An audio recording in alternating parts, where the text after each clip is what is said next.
Good morning, comrades. Welcome back to the channel. Welcome back to the Nürburgring. Just came back straight from the gym and I realized that yesterday I told you about the Polestar update. I want to show you what it actually is about. So we can have a look into system. Let's go software update. Checking for updates. No, it's running the latest up-to-date version, so that's all good. But let's see the release notes.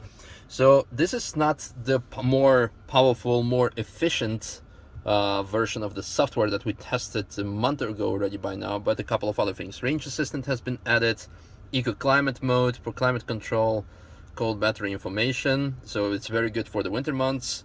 Battery preheating for DC charging, that's good. Improved battery preconditioning according to the climate timer when plugged into AC. Improved regenerative braking for increased range, that's also good. Optimized use of vehicle heat losses. Maybe actually it is the better one. I need to double check because I believe it was planned for later in the year.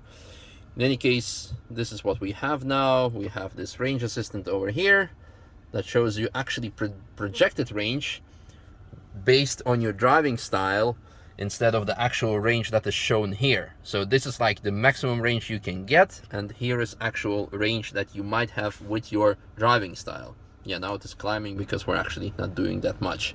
And here you can also do the eco climate settings, etc. So that's pretty much it.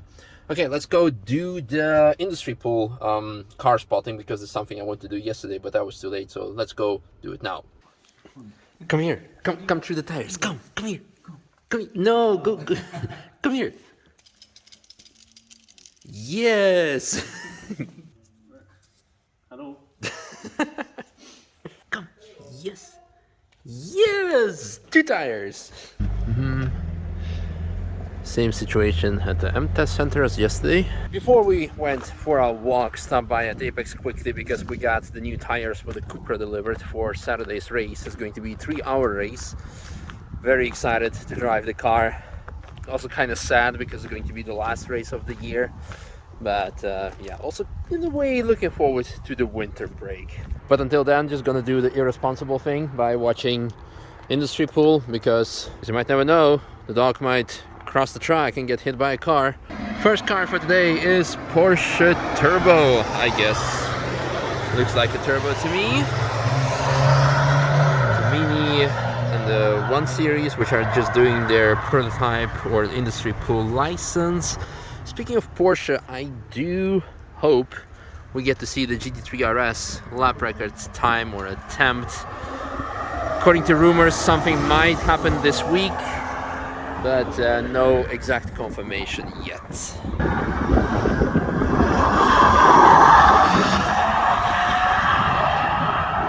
More and more electric cars are driving on the industry pool for all the obvious reasons, but it's interesting to see how fast the transition has come. Whereas like 2 years ago, you may encounter Taycan and you'll be like, oh my god, this is the new electric car of Porsche. And now we are like having so many EVs. There's just one car that I'm looking forward to seeing, and that's of course Rimac Nevera at some point. Ooh, Black Series.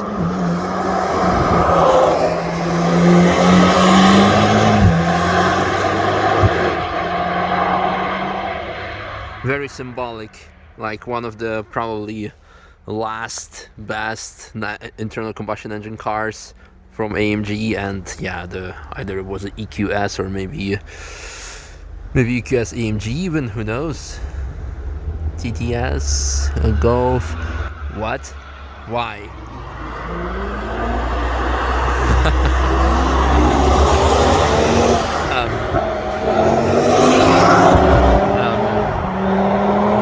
Yeah, alright. I mean, who knows? Maybe they're getting their, I don't know, practice.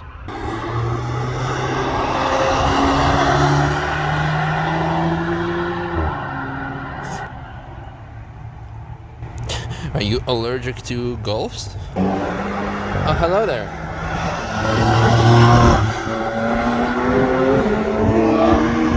Oh, big hello there.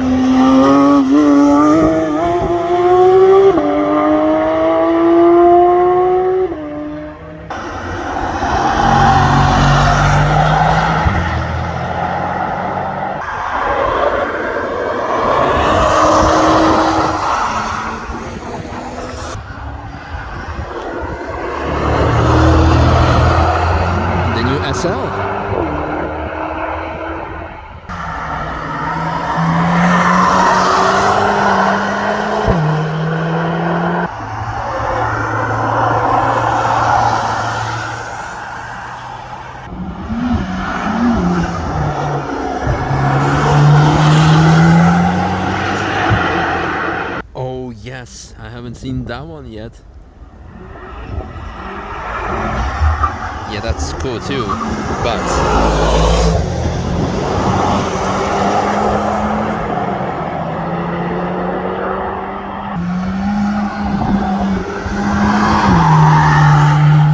why is the Black Series still camouflaged?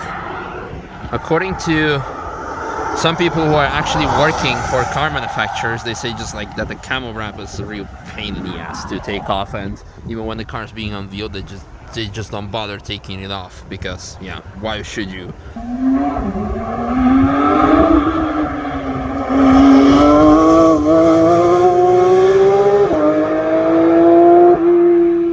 It was cool to see the wing going flat, full DRS mode. Not gonna lie, I'm obviously excited for the GT3 RS, but also for the new Civic Type R.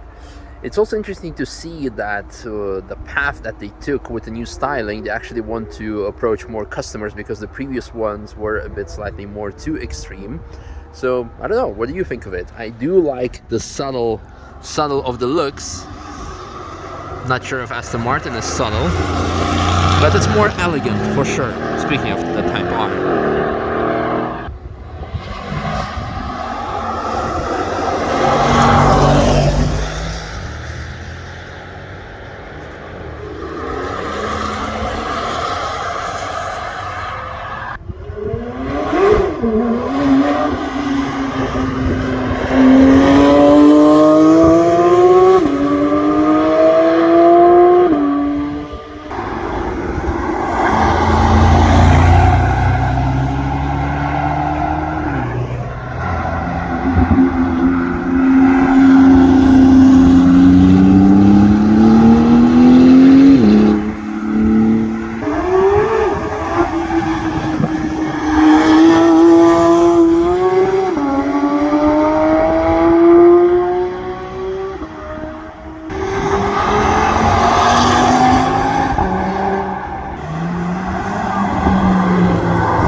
Seeing the GT4 RS reminds me that I still have to make a video where I compare it against the GT3, the 992. And speaking of which, an MR, I mean, you can be almost certain that the Nürburgring is going to be closed for the winter, that the sun is going to come up at some point, and that whenever there's a Porsche GT model being released, that there's going to be an MR version of it.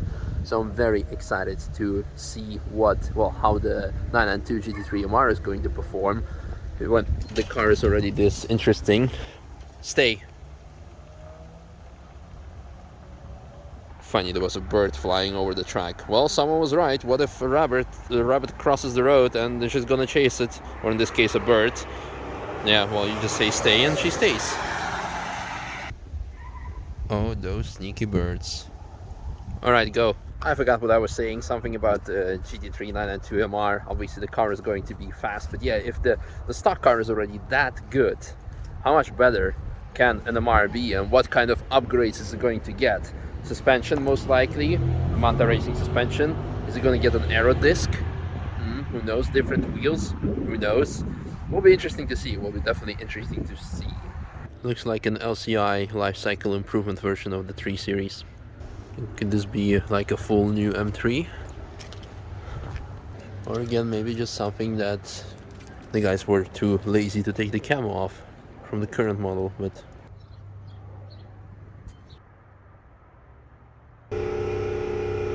stay. The last one took 8 bar. 8. Woo!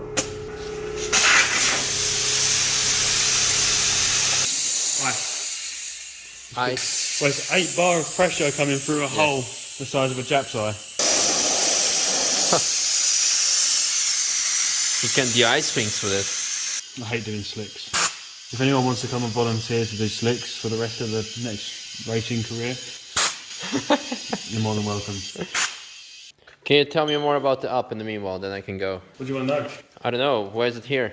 Because the front dampers went away for rebuild, They are on the wrong side at the moment, so I'll get to that bit. So the dampers went away for rebuild, and they came back. So we have new top mounts, which are a different uniball that JLZ decided they wanted to try a different uniball. And yeah, so they came back. The car wasn't with us, obviously the car is sold. Philip owns the car. But he's going to sell it. But he's going to sell it, we'll get to that. Yeah. So anyway, the car was left somewhere for the suspension to be done, and then somewhere decided that they didn't want to do business anymore. So the car was sat with no suspension, no wheels, nothing, sitting outside the workshop basically in the field. Nice. So hence the reason why the discs look absolutely clapped, and yeah, the car's a bit of a mess. So I saw it and decided to say to Philip, do you want us to take it and do it here? Seeing as we know the car. And we're down season, so we have a bit of time. We're approaching the point where we've got on top of all the work now, so we've got time to do it. So we've got it in to sort out all the problems, which is obviously suspension. That's all built now, so we're going to take that all off again, swap sides, clean everything up, new pads and discs, clean the calipers up. The bumper and the fender have been broken for a long time. There was damage on the fender. So we've got a new fender which is upstairs, which has been painted. Jamie, who's here for a job trial for the workshop, so he's going to be he's here for the surgery replacement job. He's done a lot of work with composites and stuff. So the broken bumper, instead of fixing it, we're going to repair it with some fiberglass, some stuff, reinforce the other side so it doesn't happen on that side, trim away all the bit where the wheels have touched in the past, obviously when the car was too low. So yeah, we're going to give it a tidy up, new pads and discs, sort all the stuff out, give it a service, clean it all up inside and out, polish the whole car, sort it all out ready for him to sell. Because Philip, he wants to sell the car, he's had his fun with it now. Cool. Yeah, I think he's outgrown the car. Yeah, I mean, he's like 6'5" anyway. So, also in literal sense. Yeah, literally, he's like a giant in this car. So it was great for him to practice with, but I think so it would be a little bit more suited for someone a little bit shorter and probably. Yeah, for a beginner to drive the ring. If anyone is interested in it, it's going to be pretty fresh. We're going to have everything adjusted, everything cleaned up, all the underside cleaned up. So it's going to be.